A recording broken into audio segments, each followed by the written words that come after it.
Eu vou chamar o gerente. Pode chamar, já te expliquei a situação. Você é o gerente? Pois não? Eu pedi pra ele tirar o queijo da minha esfirra e ele não quis tirar. Moça, é que no caso não tem como tirar o queijo da esfirra. Então, no caso, meu funcionário tá certo. Boa tarde, bem-vindo à nossa loja. Só tô dando uma olhada. Só falei boa tarde, querida. Vai com Deus, pode olhar à vontade. Amargurada? Nossa senhora, azeda.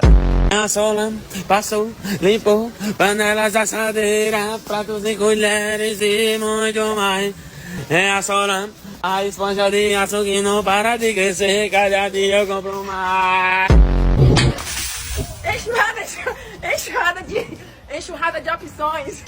Ei, Guto, compra aqui esse capacete. Faz 3 meses que eu tô com ele, tô vendo. Quanto é? Sem conta. Acho que tá comprado. Ui. Dinheiro na mão. Valeu, garoto. Opa, gostei desse capacete aí, hein?